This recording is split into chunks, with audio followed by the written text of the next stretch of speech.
My own family stabbed me in the heart, framing me for a hit and run they staged to cage me in a Vancouver prison, all to save their precious golden son and his filthy lies. They splattered fake blood across that wrecked car, thinking they could erase my existence like some worthless stain on their pristine empire. The rain soaked my skin, but it couldn't drown the searing agony of their betrayal, a pain so raw it tore my soul apart. They thought they'd crush me, but they forged a weapon, and I'm a CSIS operative ready to burn their world to ash. The rain was still falling as I stepped out of the cab onto the slick, tree-lined streets of Shaughnessy, Vancouver's crown jewel of wealth and secrets. I'm Olivia Bennett. I'm 30 years old, a covert CSIS operative hardened by a decade in the shadows, returning to a place I swore I'd never see again. This wasn't a homecoming, it was a reckoning. The Bennett estate loomed ahead, a fortress of glass and cedar stretching over 10,000 square feet, its manicured lawns glowing under the soft light of motion sensor lamps. Every centimeter screamed old money, from the polished granite driveway to the faint scent of Douglas fir mingling with the damp air. This was my childhood cage, a prison of expectations where I was never enough. Inside, the grand foyer hit me like a slap, marble floors cold as ice, a chandelier glittering like 1,000 frozen tears. Margaret Bennett, my mother, glided down the spiral staircase, her tailored Holt Renfrew coat pristine, her smile sharp as a blade. "You're back," she said, her voice smooth as Okanagan ice wine but laced with venom. "You look weathered." It wasn't a greeting, it was a verdict. My father, Charles, stood by the fireplace, a titan of the mining industry, his eyes scanning me like I was a balance sheet with a deficit. Ethan, their golden son, wasn't there, probably off closing another shady deal in Toronto's financial district. "Why now, Olivia?"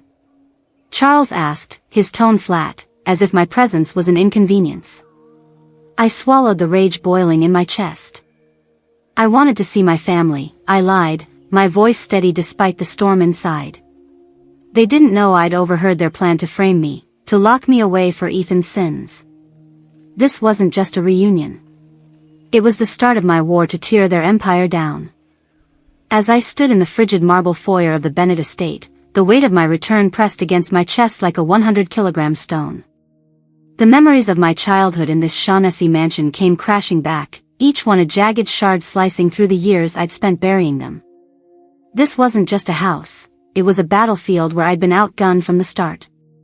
I was Olivia Bennett, but to my family, I was nothing more than a shadow cast by their golden son, Ethan. These walls held the echoes of my pain, and every step I took dragged me back to the wounds that shaped me.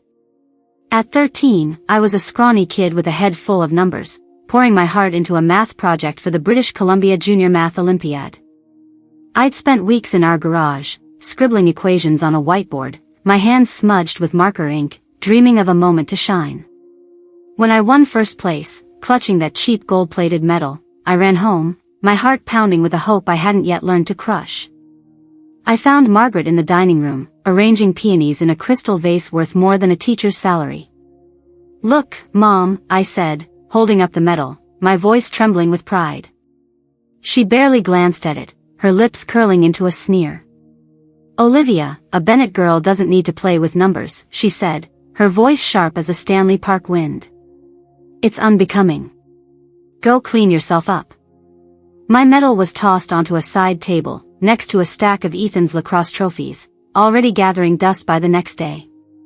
That moment taught me my victories meant nothing unless they served the family's image. 2 years later, at 15, the wounds deepened. Ethan, then 17, had always been the prince of the Bennett Empire, his charm as polished as the granite floors. But he'd gotten sloppy, tangled in a financial mess at his elite boarding school in Victoria. He'd siphoned funds from a student council account, a scandal that could have tainted his perfect record. I was home for the holidays when Charles pulled me into his study, the air thick with the scent of cigar smoke and leather. "Olivia," he said, his voice low and commanding, "you'll say you took the money. You're a minor, it's a slap on the wrist. Ethan's future can't afford this stain." I stared at him, my fists clenched, the unfairness burning like acid in my throat. "No," I snapped, the word bursting out before I could stop it. "I won't lie for him." Charles's face darkened, his eyes narrowing to slits. "You'll regret that, Olivia," he growled. "You're nothing but trouble." That night, Ethan smirked at me across the dinner table, his confidence unshaken, while Margaret's silence screamed her approval. I was the sacrificial lamb, and my refusal marked me as an enemy. By 16, the final blow landed, sharper and deeper than anything I'd felt before. It was a crisp autumn evening, and the Bennetts were hosting a charity gala at the Vancouver Convention Center, the skyline glittering like a false promise. I'd written a speech for the event, hoping to prove my worth, to carve out a place in their world. I practiced for days, memorizing every word, my voice steady despite the nerves. But when I stepped into the ballroom, Charles stopped me at the door, his hand like a vice on my arm. "You're not speaking tonight," he said, his tone as cold as the Georgia Strait in winter. "Ethan's taking your place. He's the future of this family, not you." I stood frozen, my speech crumpled in my hand, as Ethan strode past, flashing a grin that cut deeper than any knife. Margaret, in a shimmering gown, leaned in and whispered, "Don't embarrass us, Olivia. Know your place." The crowd's applause for Ethan's stolen words drowned out my heartbeat. That night, I stood alone on the balcony, the city lights blurring through my tears. I wasn't just invisible, I was erased. Those moments forged me, each one a hammer strike shaping the steel of my resolve. Margaret's disdain, Charles's commands, Ethan's smug entitlement, they built a fire in me, one that burned hotter with every slight. This house, with its 10-meter ceilings and polished lies, had taught me I'd never belong. But it also taught me to survive. As I stood there now, a CSIS operative facing the family that tried to bury me, I realized those childhood scars were my armor. They thought they'd broken me, but they'd only made me unbreakable. The rain outside kept falling, a Vancouver constant, but inside me, a storm was rising, one they'd never see coming.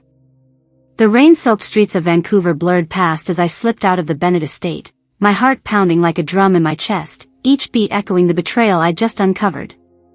The grand foyer's icy marble and Margaret's venomous smile still burned in my mind, but it was the weight of what I'd found in their lawyer's office that crushed me. I wasn't just an outcast to my family, I was a ghost they'd already buried. My name, Olivia Bennett, had been erased from their world, my existence reduced to a forged document declaring me dead. The pain was a living thing, clawing at my insides, deeper than any wound I'd carried from childhood. It started hours earlier, after I'd left the mansion's suffocating air. My CSIS training kicked in, urging me to dig deeper into the family's secrets. I'd slipped into the downtown Vancouver office of their lawyer, a sleek high-rise on Burrard Street, its glass facade reflecting the city's neon lights like a mirror of lies. Under the cover of darkness, I bypassed the security system. 3 years of covert ops had taught me how to move like a shadow. Inside, I found a locked filing cabinet, its steel cold under my fingers. Using a paperclip from the desk, I picked the lock, my hands steady despite the storm raging inside. There, in a manila folder marked, "Confidential," was the document that shattered me, a death certificate, dated 3 months ago, stating Olivia Bennett had perished in a car accident on the Sea-to-Sky Highway. The cause? A tragic collision, 100 kilometers north of Vancouver. My breath caught, a jagged gasp in the silent office. They hadn't just disowned me, they'd killed me on paper, wiping my identity clean to protect their empire. I sank to the floor, the certificate trembling in my hands. The words blurred through tears I couldn't stop. Deceased, it read, as if my 30 years of life, my struggles, my scars, were nothing but a clerical error. My mind spiraled back to Margaret's words in the foyer, "You look weathered," and Charles's cold dismissal, "Why now, Olivia?" They weren't surprised to see me, they were calculating, ensuring their plan to frame me for Ethan's crimes would stick. I clutched the paper, my knuckles white, rage mixing with a grief so raw it felt like my chest was caving in. They'd stolen my name, my place in the world, all to shield Ethan, their golden son, whose financial schemes were the real threat to their mining empire. I forced myself to stand, shoving the certificate into my jacket. I needed more proof. Sneaking out, I drove 10 kilometers to a charity gala at the Fairmont Hotel Vancouver, where Margaret was playing the saintly philanthropist. From the shadows of a service entrance, I watched her through a window, radiant in a silk gown, her laughter ringing out as she accepted applause for a $2 million donation to homeless youth. The hypocrisy was a knife to my gut. She stood there, basking in adoration, while her own daughter was legally dead, a sacrifice for their legacy. "You're a hero, Mrs. Bennet," a guest gushed, clinking champagne glasses. Margaret's smile was perfect, serene, but her eyes, cold as a January night on English Bay, betrayed her. "It's about giving back," she said, her voice smooth as polished granite. I wanted to scream, to storm in and expose her, but my training held me back.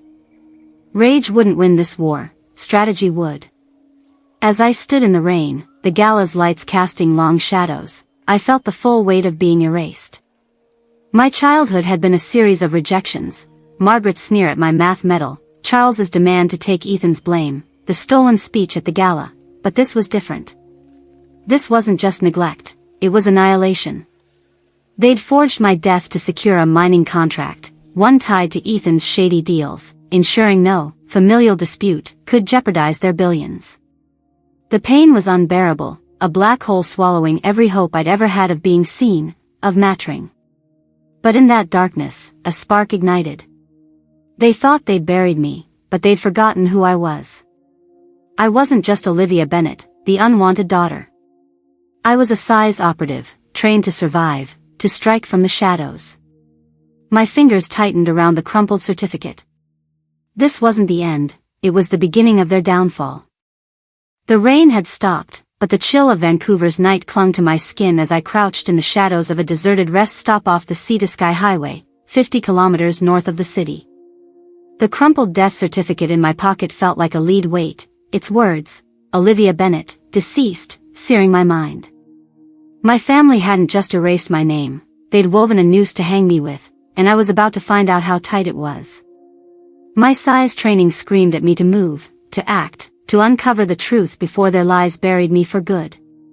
The wrecked rental car, staged to frame me for a hit and run, sat 100 meters away, its twisted metal glinting under a flickering street lamp.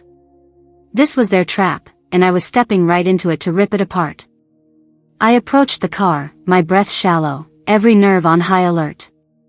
The driver's side door hung ajar, the interior reeking of gasoline and deceit. My flashlight swept over the steering wheel, where smears of fake blood, crimson and sticky, stained the leather. My stomach churned, not from the sight, but from the cold realization of what it meant. This wasn't just a frame job, it was a calculated execution of my identity.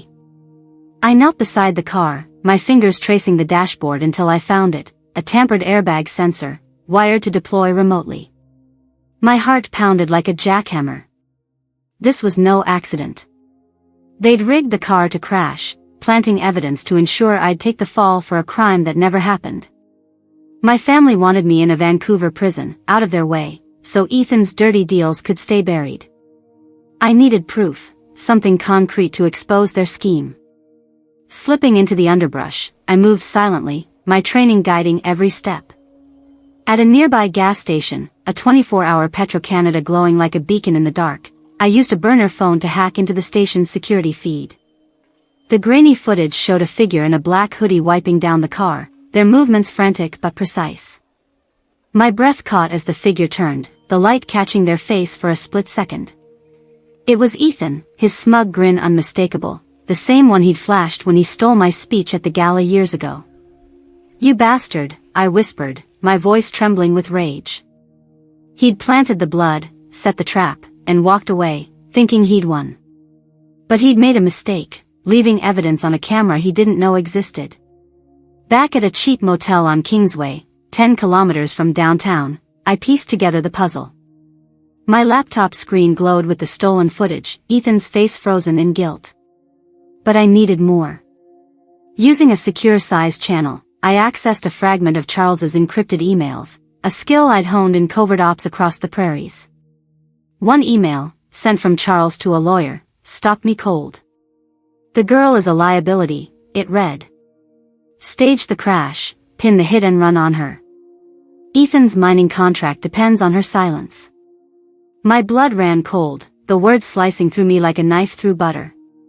The contract, a multi-billion-dollar deal to extract rare minerals from northern British Columbia, was the key. Ethan's financial schemes, hidden behind his golden boy facade, threatened to derail it. They needed me gone, not just disowned, but locked away, a scapegoat for their greed. "Olivia, you're a liability," I muttered, mocking Charles's voice, my hands shaking as I gripped the motel desk. The pain of being erased, of being reduced to a problem to be solved, was a fire in my chest, burning hotter with every breath. I wanted to scream, to tear down their empire with my bare hands, but my training held me steady. I wasn't the girl they'd crushed at 16 anymore. I was a CSIS operative, forged in the crucible of betrayal. I hacked deeper, pulling metadata from the email. It was sent from the Bennett Mining headquarters in downtown Vancouver, time-stamped 2 days before the staged crash. The pieces clicked into place. They'd planned this for months, waiting for my return to spring the trap. I leaned back, the motel's fluorescent light buzzing overhead, my mind racing. Margaret's fake tears at the gala, Charles's cold dismissal in the foyer, Ethan's smirk on the footage. They thought they'd outsmarted me. But they'd underestimated the woman I'd become. My fingers hovered over the burner phone, ready to call Lucas Chin, my old CSIS mentor, for backup. This wasn't just a family betrayal anymore, it was a conspiracy tied to a mining empire that could shake Canada's economy. The rain started again outside, tapping the window like a warning. They wanted me in prison, but I was about to turn their trap into their undoing. The war was on, and I was ready to fight. The motel's flickering neon sign cast jagged shadows across the room, but the glow of my laptop screen burned brighter, illuminating Ethan's damning face from the gas station footage. My fingers trembled as I clutched the burner phone, the weight of my family's betrayal, fake blood, a staged crash, a forged death certificate, pressing down like a 200-kilogram anvil. I wasn't just fighting for my name anymore, I was fighting for my life. The email from Charles, calling me a liability to protect Ethan's mining contract, pulsed in my mind like a war drum. My family thought they'd buried me, but I was a CSIS operative, trained to strike from the shadows, and I was done running. It was time to turn their trap into their tomb. I dialed a secure line, my heart racing as the call connected to Lucas Chin, my former CSIS mentor, now a grizzled operative working out of a safe house in Ottawa. The line crackled, then his voice came through, steady as a Rockies ridge. "Olivia, sit rep," he said, no trace of panic, as if I were reporting a routine op. "They framed me, Lucas," I said, my voice low but shaking with fury. "A hit-and-run setup, fake blood, a death certificate. They want me in prison to save Ethan's deal." There was a pause, then Lucas's voice softened, a rare crack in his steel facade. "You're not alone, Olivia. Sanctuary protocols active. Get to a secure location. I'm sending you coordinates." His words hit like a lifeline, pulling me from the abyss of my family's betrayal. I wasn't just a disowned daughter, I had an ally, a chosen family who saw my worth. I drove 15 kilometers through Vancouver's rain-slicked streets to a nondescript coffee shop in Burnaby, its windows fogged with steam from late-night lattes. There, I met Sarah Nguyen, a Toronto-based lawyer known for dismantling corporate giants. Her sharp eyes, framed by a tailored blazer, missed nothing as I slid the death certificate and security footage across the table. "This is bigger than a family feud," Sarah said, her voice crisp as a November wind off Lake Ontario. "Your father's mining contract, $5 billion for rare earth minerals in northern BC, is tied to offshore accounts. They erased you to avoid scrutiny." She tapped the certificate, her nail clicking against the paper. "We're not just suing for fraud. We're going for conspiracy and attempted frame-up." Her confidence was a spark, igniting my resolve. I wasn't fighting alone anymore. But I needed more than legal firepower. Sarah's intel pointed to David Fraser, a former mining engineer fired by Bennett Mining for flagging safety violations in their northern operations. He'd vanished after a whistleblower report, rumored to be hiding in the Kootenays. I drove 700 kilometers east, the Trans-Canada Highway cutting through mountains that loomed like silent judges. My destination was a remote cabin near Nelson, tucked 5 kilometers off a dirt road, its cedar walls weathered by years of solitude. I approached at dusk, my boots crunching on gravel, every sense honed for danger. David opened the door, a wiry man with haunted eyes and a shotgun slung over his shoulder. "Who the hell are you?" he growled, his voice rough as the rocky terrain. "I'm Olivia Bennett," I said, hands raised, my tone steady despite the barrel aimed at my chest. "Your old bosses tried to frame me for murder. I need your help to take them down." David lowered the gun, his eyes narrowing with wary recognition. Inside, the cabin smelled of pine and stale coffee, papers strewn across a table, blueprints, safety reports, proof of Bennett Mining's shortcuts. "They fired me when I reported a fault line under their new mine," David said, his voice bitter. "A collapse could have killed hundreds. Charles buried my report, and I lost everything." He slid a USB drive across the table, his hands shaking. "This has emails, contracts, proof they bribed officials to fast-track the project." I took the drive, my pulse quickening. This was the key, a direct link to the corruption Charles and Ethan were protecting. "Why help me?" I asked, searching his face. "Because they destroyed me," he said, his voice breaking. "And I want them to pay." Back in my car, the USB drive burned in my pocket like a live grenade. My mind raced, piecing together the evidence: Ethan's staged crash, Charles's email, Sarah's legal strategy, David's proof of bribery. The Bennett empire wasn't just a family, it was a machine of greed, and I was the wrench about to jam its gears. But the danger was closing in. A black SUV trailed me on the highway, 2 kilometers back, its headlights slicing through the dusk. My size instincts kicked in, I floored the gas, weaving through the mountain pass, my heart pounding as I lost them in the fog. They knew I was digging, and they weren't playing anymore. I gripped the wheel, the rain starting again, a relentless Vancouver companion.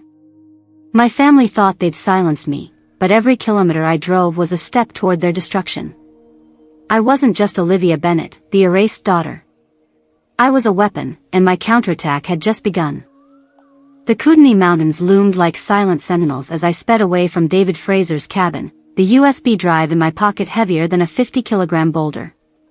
Its contents, proof of Bennett Mining's bribes to fast-track a faulty mine, were a ticking bomb, but I sensed the explosion was about to get bigger. My family's betrayal had already cost me my name, my childhood, and nearly my life, with their staged hit-and-run and forged death certificate. Now, with Ethan's smug face on the gas station footage and Charles's damning email, I had enough to bury them. But as I merged onto the Trans-Canada Highway, 10 kilometers from Nelson, a chilling realization hit: this wasn't just about their greed. The black SUV trailing me, its headlights slicing through the fog like knives, wasn't a coincidence.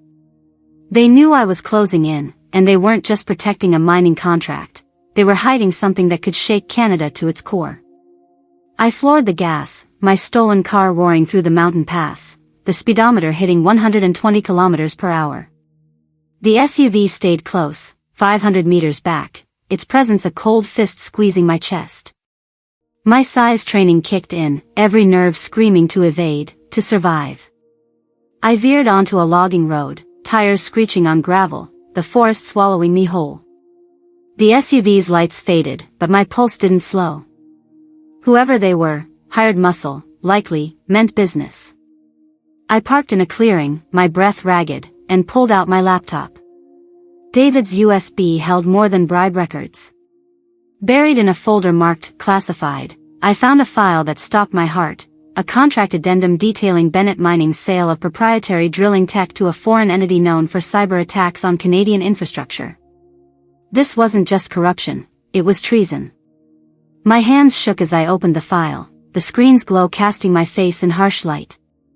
The addendum, signed by Charles, outlined a $200 million deal to transfer seismic mapping technology, capable of pinpointing mineral deposits or crippling pipelines, to a shell company in Eastern Europe.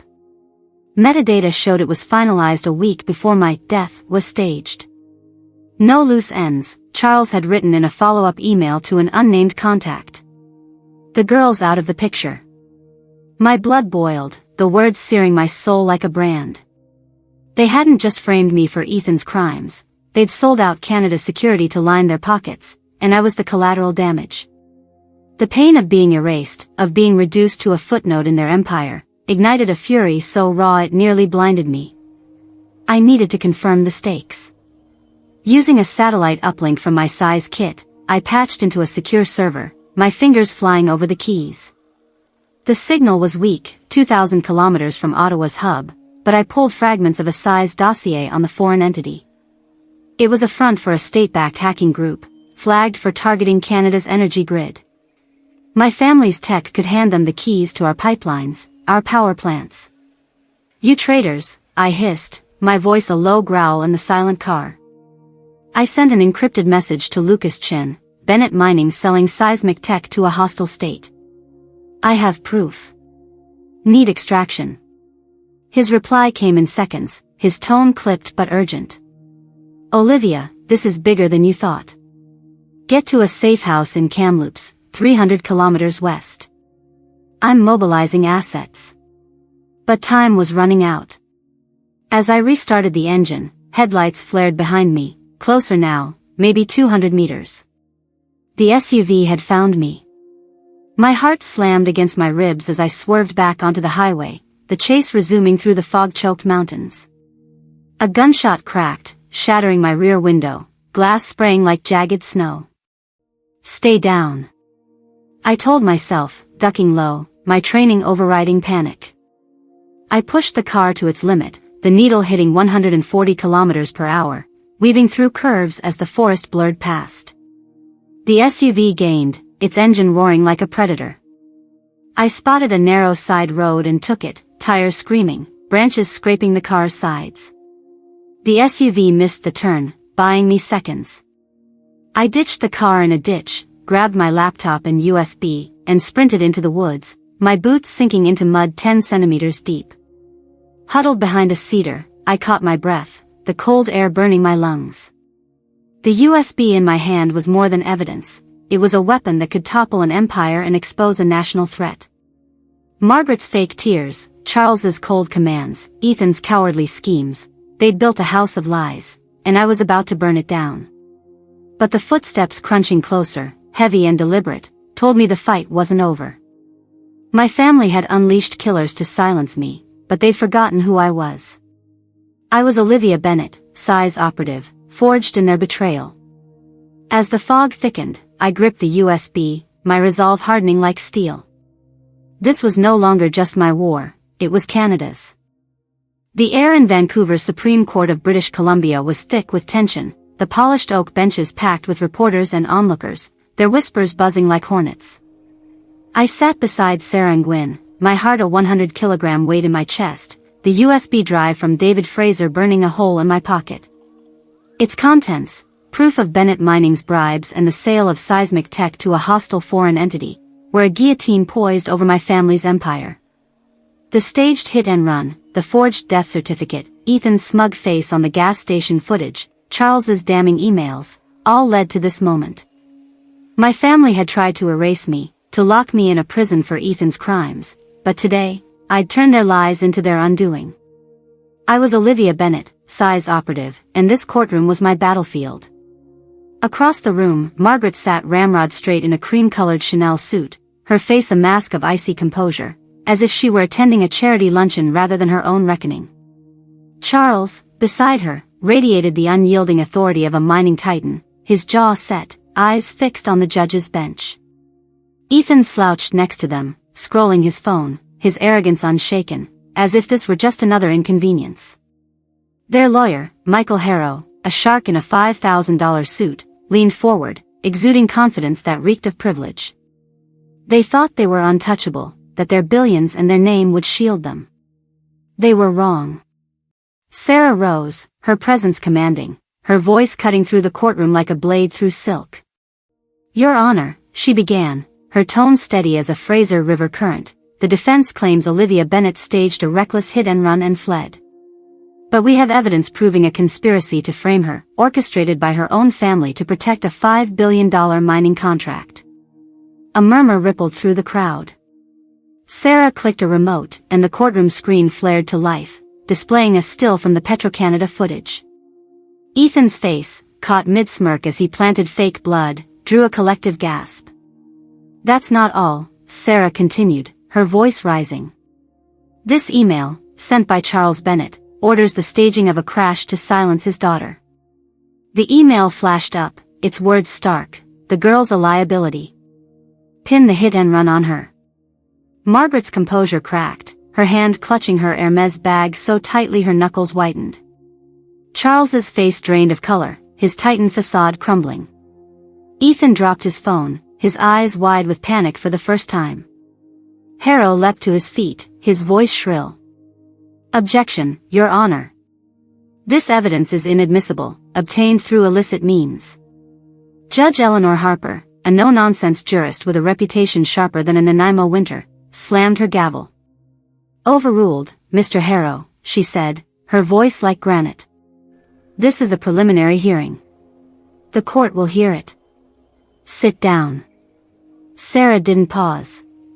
"Your Honor, the conspiracy runs deeper," she said, her words a hammer striking steel. Bennett Mining sold proprietary seismic technology to a foreign entity linked to cyber attacks on Canada's energy grid, a $200 million deal to betray our national security. She held up the USB drive, its contents now uploaded to a secure court server. This drive, provided by David Fraser, a former Bennett engineer, contains contracts and emails proving bribery and treason. The courtroom erupted, reporters scribbling furiously, cameras flashing like lightning. Sarah signaled, and the side door opened. David Fraser walked in, his weathered face resolute, his steps steady despite the weight of 5 years in hiding. "Mr. Fraser," Sarah said, "please tell the court what you know." David took the stand, his voice rough but unwavering. "Charles Bennett buried my report on a faulty mine that could have killed hundreds," he said, locking eyes with Charles. "Then he sold seismic tech to a foreign power, bribing officials to cover it up. I have the proof." He pointed to the screen, where emails and contracts scrolled, each line a nail in the Bennett Empire's coffin. Charles stood, his face ashen, stammering, "This is impossible." Margaret's mask shattered, her voice a venomous hiss. "You traitor, Olivia." I met her gaze, my own eyes cold as the Pacific in February. "No, Mother," I said, my voice steady, cutting through the chaos. "You betrayed me. You betrayed Canada." Judge Harper's gavel slammed again, silencing the room. "Based on the evidence," she declared, her voice ringing with finality, "this court orders an immediate criminal investigation into Charles, Margaret, and Ethan Bennett for fraud, conspiracy, and attempted frame-up." The words landed like a thunderclap, the sound of an empire collapsing. The reporters surged forward, shouting questions, but I sat still, my heart pounding with a strange mix of triumph and emptiness. My family's lies had been exposed, their power stripped bare. I'd won, but the cost was etched in every scar they'd given me. As the bailiff led them away, Ethan's eyes met mine, pleading, but I turned away. Their reign was over, and my war was won. The gavel's echo still rang in my ears as I left the Vancouver courtroom, the weight of my victory over Margaret, Charles, and Ethan Bennett settling like dust after a storm. Their empire, built on lies, bribes, and a $200 million betrayal of Canada's security, lay in ruins, exposed by the USB drive, the gas station footage, and my own relentless fight. But as I stood on the rocky shores of Prince Edward Island, 4,500 kilometers from that Shaughnessy mansion, the salt air sharp against my skin, I felt no triumph. The pain of being erased, of being framed for Ethan's crimes, lingered like a bruise that wouldn't fade. I was Olivia Bennett, no longer a CSIS operative, no longer the unwanted daughter. I was just a woman searching for peace. My new home was a weathered cedar cabin overlooking the Gulf of St. Lawrence, its red sand beaches stretching 10 kilometers under a sky painted with dawn's soft pinks. Here, in the quiet of Canada's smallest province, I learned to breathe again. I planted a garden, my hands sinking into soil 20 centimeters deep, coaxing life from seeds the way I was coaxing it from myself. I adopted a shaggy Newfoundland dog, naming him Fraser after David Fraser, whose courage helped me topple an empire. His warm weight at my feet, his soft barks echoing through the cabin, reminded me I wasn't alone. The scars of my family's betrayal, Margaret's venom, Charles's commands, Ethan's cowardice, would never vanish, but they no longer defined me. I'd won justice, but the real victory was learning my worth wasn't tied to their lies. They tried to bury me, to lock me away for their golden son, but I rose, not as their daughter, but as my own woman. If you've ever felt unseen, unworthy, know this: your value isn't in what others take from you, but in what you build from the ashes. You are enough. If my story resonates, please like, comment, and subscribe to True North Courage. Share your own journey of resilience below. Let's lift each other up in the quiet strength of a new dawn.